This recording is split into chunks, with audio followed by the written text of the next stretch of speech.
প্রাপ্তবয়স্ক ছেলে ও মেয়ে যদি একসঙ্গে লিভ ইন সম্পর্কে বসবাস শুরু করেন তাহলে 1 মাসের মধ্যে তাদের সেই সম্পর্ক সরকারি দপ্তরে নিবন্ধন করতে হবে।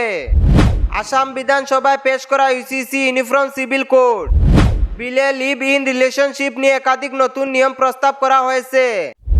বিল অনুযায়ী লিভ ইন সম্পর্কে থাকা দম্পতিদের নির্দিষ্ট সময়ের মধ্যে সরকারি দপ্তরে সম্পর্ক নিবন্ধন করতে হবে। নিয়ম না মানলে জরিমানা বা কারাদণ্ডের মুখোমুখি হতে পারে। খবরটি পুরো জানার আগে চ্যানেলটি সাবস্ক্রাইব করে রাখুন, ভিডিওটি লাইক করুন এবং আপনার মতামত কমেন্টে অবশ্যই জানাবেন পুরো খবরটি দেখার পরে। এখন চলুন বিস্তারিত খবরটি জেনে নেওয়া যাক। আসামে ইউনিফর্ম সিভিল কোড বা ইউসিসি বিল নিয়ে নতুন করে আলোচনা শুরু হয়েছে। সম্প্রতি বিধানসভায় পেশ করা এই বিলে লিভ ইন রিলেশনশিপের জন্য বেশ কিছু গুরুত্বপূর্ণ নিয়ম প্রস্তাব করা হয়েছে।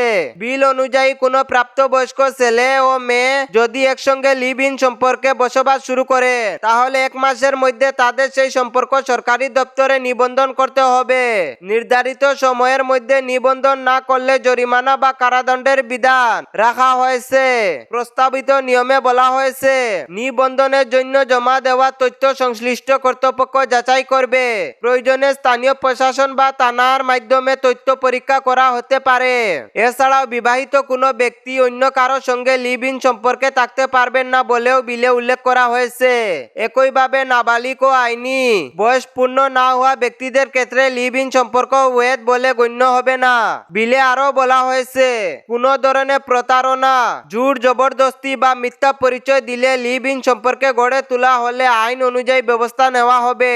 অন্যদিকে লিভ ইন সম্পর্কে জন্ম নেওয়া সন্তানদের সম্পূর্ণ বৈধ বলে স্বীকৃতি দেওয়ার প্রস্তাব রাখা হয়েছে।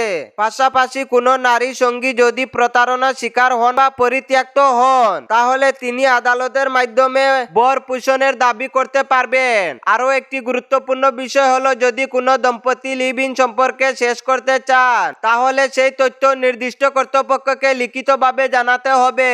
তবে আসামের 6ষ্ঠ তফসিলভুক্ত কিছু উপজাতীয় অঞ্চল ও জনগোষ্ঠীকে এই আইনের আওতায় বাইরে রাখার প্রস্তাব করা হয়েছে। বর্তমানে এই বিলকে ঘিরে রাজ্য জুড়ে ব্যাপক আলোচনা চলছে। কেউ এটিকে সামাজিক স্বচ্ছতা ও আইনি সুরক্ষার জন্য গুরুত্বপূর্ণ পদক্ষেপ বলেছেন, আবার কেউ ব্যক্তিগত স্বাধীনতা বিষয়ে প্রশ্ন তুলেছেন। এখন দেখার বিষয় বিধানসভায় আলোচনা ও প্রয়োজনীয় প্রক্রিয়া শেষে এই বিল চূড়ান্তভাবে আইনে পরিণত হয় কিনা। মন্তব্য করতে ভুলবেন না, ভিডিওটি লাইক করতে ভুলবেন না, শেয়ার করতে ভুলবেন না, সাবস্ক্রাইব করতে ভুলবেন না, ফেসবুক পেজটি ফলো করতে ভুলবেন না। ধন্যবাদ। MK Barak boys page.